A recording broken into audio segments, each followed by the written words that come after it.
Red Dreaded Entertainment, what is up, symbiotes? How y'all doing, baby? Akasan in the house here. I just woke up this morning to the news about some Venom stuff, and I thought it's long overdue. We kind of talk about this for a little bit about Venom because it's something that we can't ignore anymore. At first I thought it might have been just a fanboy fluke.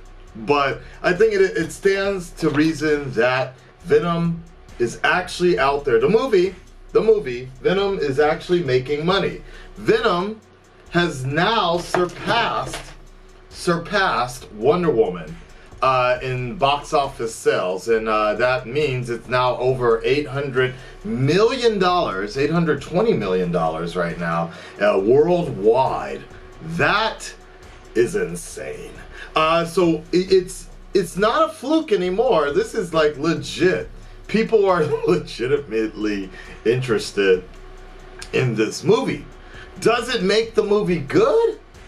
I don't know about that. I don't think so. There's a lot of bad movies that make money.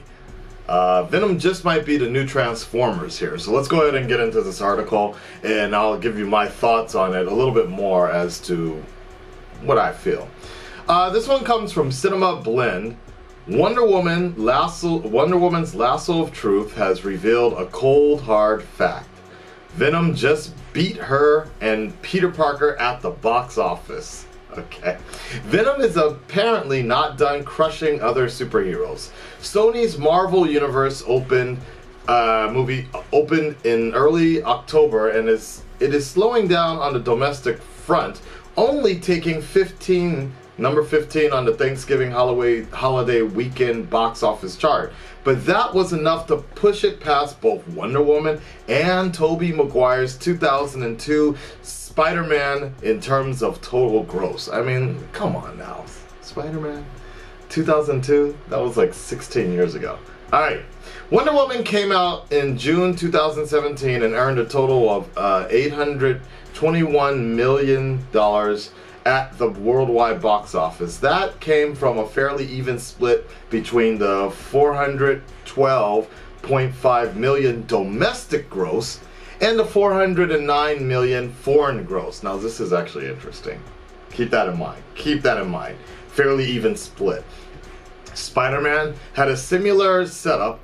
$403 million domestic, $418 million foreign, $821.7 million total. It worked differently for Venom, which has seen humongous, huge foreign numbers, giving it the overall edge. That was my Donald Trump impression, by the way. Venom has a worldwide total of $822.5 million, and that is from only $211.7 million at the domestic box office and a massive $610.8 million at the foreign box office. Now, I say keep that, so that basically means domestically in America, Venom is only doing half of what the original Spider-Man movie did and what Wonder Woman has done. So let's keep that in mind for future conversations, because there's something I'm going to bring up in a little bit in terms of the foreign marketing of these movies and shit. Alright. Whatever Tom Hardy is doing, they are LOVEING it around the world, especially in China. Seriously, more than 205 million of the foreign gross was from China alone. Chinese! I'm just kidding. That nearly rivals the entire domestic gross at this point. It was only 2 weeks ago that Venom passed Wonder Woman's other film, Justice League, at the box office. That ain't hard to do, though. Could there be more superhero domination ahead? Could Venom threaten Batman v Superman's worldwide total of $873 million?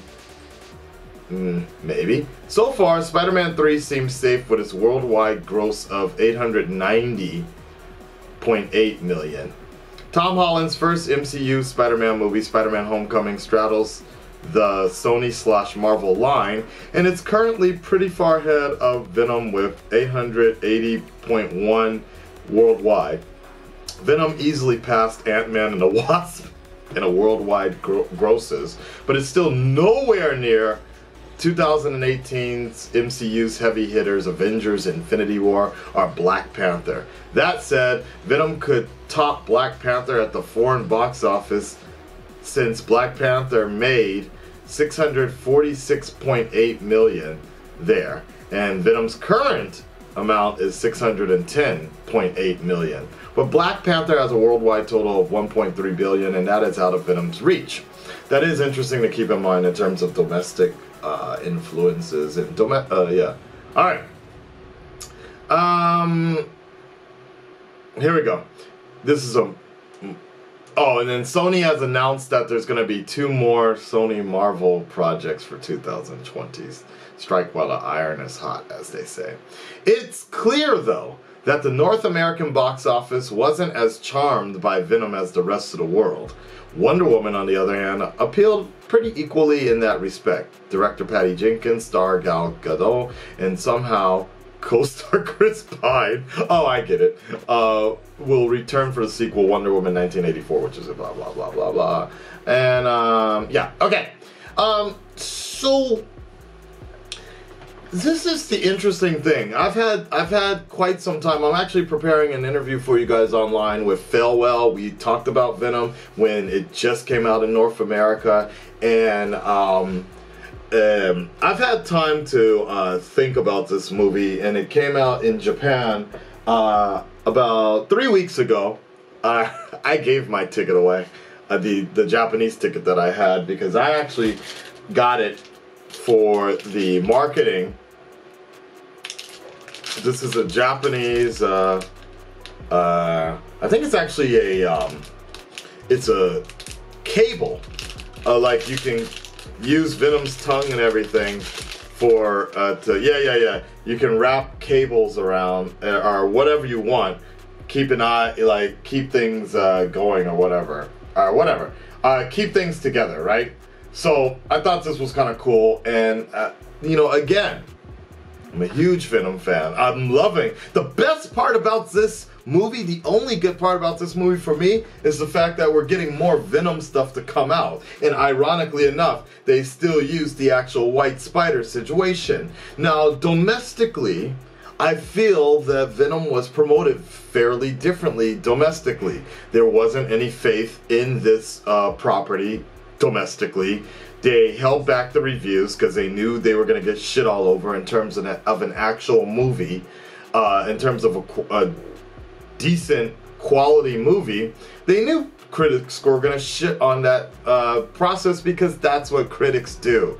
They look for if it's a movie that makes sense, if it's entertainable, if it's structured correctly, things like that. And there's all different forms of screenwriting, but if you have a bad script, you have a bad script, and any critic is going to point that out. That's their job, right? So this whole idea of like Rotten Tomatoes versus the fans things, no, critics are fans too. They just have a different job. They have to evaluate those things. Emoji Movie, etc. You know? We can still like bad movies. I think Suicide Squad isn't written very well, and I understand why it has low ratings, but I enjoyed it. I actually enjoyed it for the parts that I got out of it, the points that, the imagery that I saw, I enjoyed it. And for the most part, the script wasn't as bad as something like, for me, something like Venom. Now, internationally, though, it's a different issue, and this is kind of the problem. So domestically, the biggest problem I had with was the mix between Sony, this kind of rumorville situation of Tom Holland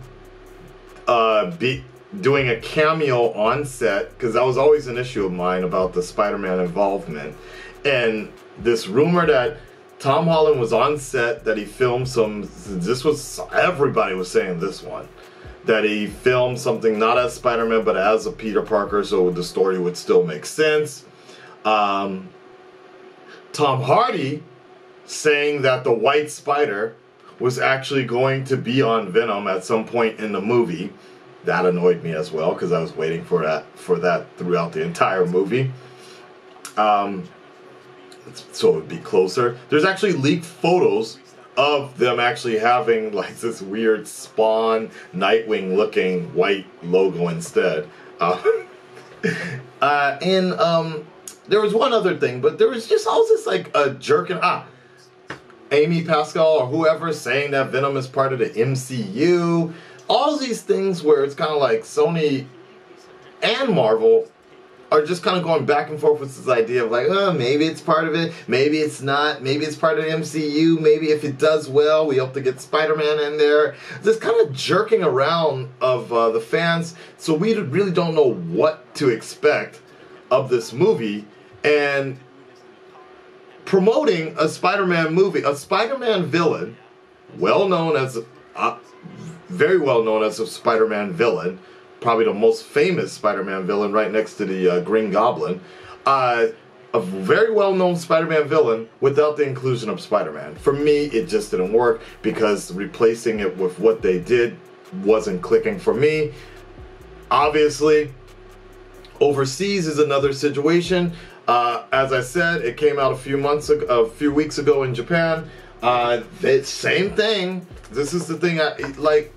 The marketing, like the whole thing right here is it says Spider-Man no villain. Like it's a movie, so it's a Spider-Man type of movie that they're advertising here, but there's no Spider-Man. You know, and I'm not saying you have to have Spider-Man in the movie, but if you're gonna damn well have the inclusion, you can't mention Spider-Man so often, and then not include him in any form or fashion. Not even some form of a mention, some form of where the symbiote got its powers. And my students have watched the movie recently, and I've talked to them about this. They enjoyed it. They enjoyed this movie. But they weren't aware of the origin of the comic-based Venom, and I think that's a big difference. Is internationally, the studios have a advantage of internationally. Most people watching these movies have no basis of knowledge of where the story comes from. And all the behind-the-scenes situation between Sony, Disney, Marvel, none of that, they don't care about all that. They're just like, oh, it's another Hollywood movie, let's go check it out. Like, people have said that Venom looks cute. Like, there's videos, there's actually commercial testimonies of people saying that Venom looks cute and cuddly.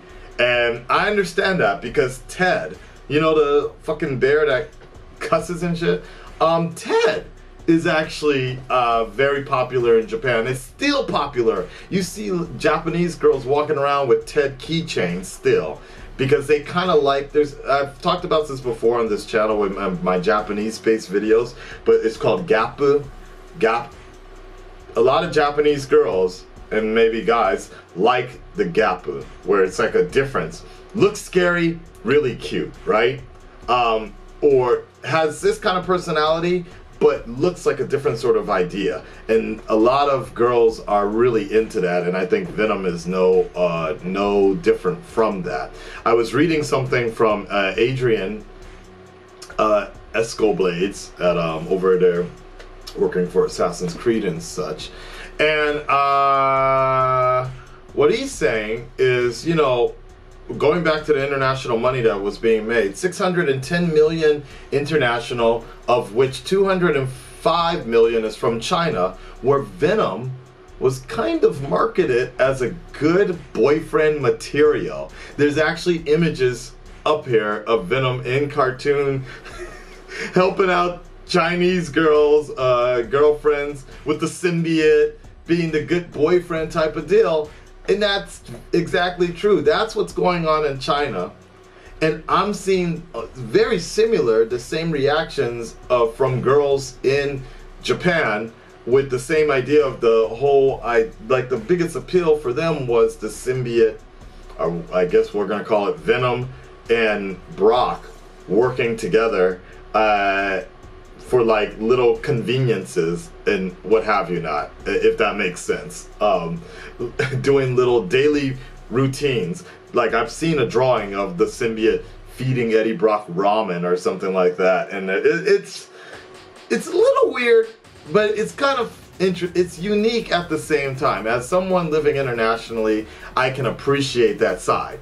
But as an American, someone who has Venom tattooed on his arm, that shit also pisses me off. And I can't get over it. I'll never forget. Anyways, guys, that's the deal with Venom right now, beating out Wonder Woman. And the only other thing that my biggest concern is this sets a very scary precedent, I believe, that particularly for Sony. And this was something that was leaked out a while back where studios said they don't really care about American audiences anymore because most of their money comes from overseas where people can't speak English. So they're not going to know the difference between a good story and a bad story. And think of the way it works with animes sometimes. Back in the day when we first got anime given to us, some of them, like a good amount of those animes did not sell well in Japan, but they did exceptionally well in America because it was like the first things, like our first glimpses at it. Now I know there's a big, there's some difference to that, but I do think that's the reaction I'm getting from a lot of my students that have never seen Venom, but they're gonna go. They don't know much about Venom, but they check it out. But when I tell them the original story, they're like, "Oh no, shit! Oh, that sounds much better." And I just feel like this is a problem. Is Sony now has a lot of leverage in terms of doing their own universe. When Spider-Man Homecoming 2, Far From Home is done, that might be it for Tom Holland and the Spider-Man in the MCU, guys. Like, this contract isn't infinite. Like, the MCU Spider-Man is only, I think, 2 solo films and 2 or 3 cameos. They're allowed to use them in Avengers movies, but in terms of its own solo movies, that's only a 2-picture deal until they renegotiate. But now Sony can be like, "Oh, fuck you.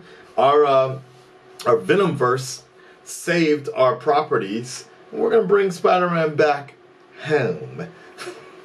Sony's home, right? That's exactly what can happen next year. So just be ready for that. Anybody that went to go see this Venom movie, you just helped in giving Sony the leverage they need to screw us all over. Now, what I will say is that, because I'm really disappointed in the way that Sony puts this movie together. I've advocated that Sony has cared about the Spider-Man franchise. Sometimes they really seem like they give a shit, and sometimes they let it just go to hell, right? It's so weird. And I feel like Venom was one of those things. It was a cash grab.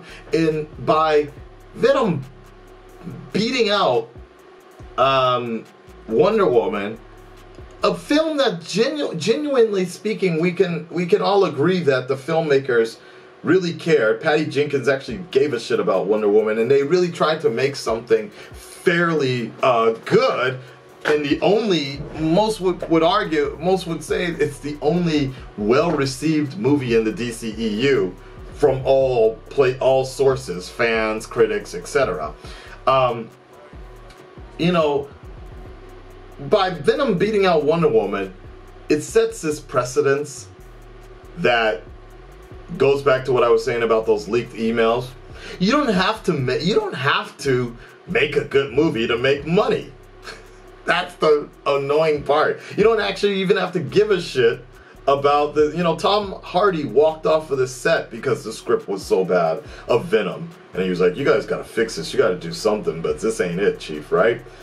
But you know, it doesn't, like, I think Sony got really lucky in the fact that we love Venom so much that people just ran out to go see this shit.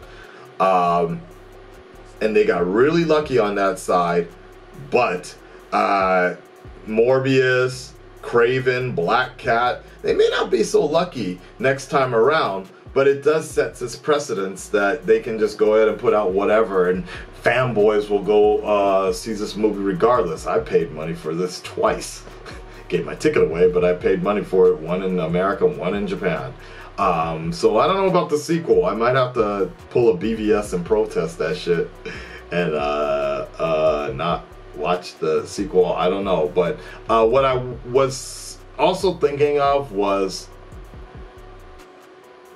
if Sony figures their shit out and if they allow, I would be down with this. If Sony doesn't bring back Tom Holland Spider-Man back home, keep some, like, just make him the MCU Spider-Man. If they do that, they create an all-new Spider-Man, or bring Andrew Garfield back, or create Miles Morales or something like that into the Spider-Verse type of bullshit. I don't know, whatever. Bring a Spider-Man into the Venomverse somehow, some way. Fixes some of the lingering crap plot holes that was the Venom movie.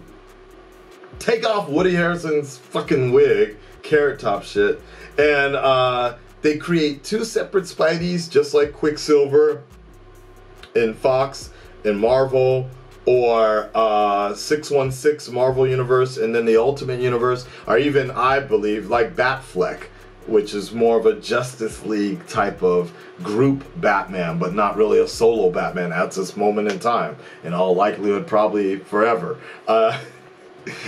And they just keep on, if they bring us another Spider-Man, and we just have two separate Spider-Men, I'd be fine with that. I'd be down with that. I'd probably enjoy that fairly well. And just, we have two different versions like that. It's no different from, like I said, 616, the original universe and the Ultimate Universe. When you go buy comics, you just understand that it's two different types. Spectacular Spider-Man versus Spider-Mans of the 90s cartoons, or the one that, the Ultimate Spider-Man that came out. You know what I mean? I'd be fine with something like that. I just really want Sony to give a shit and make Venom great again. They're so close. Just, they gotta do it a little bit better. Alright? Thank you for seeing my rant and the news, guys. I'm sorry it took so long, but I just want to talk to you guys about that. Let me know what you think below. Comment, subscribe, and I will be back with more comic news shortly. We are Venom.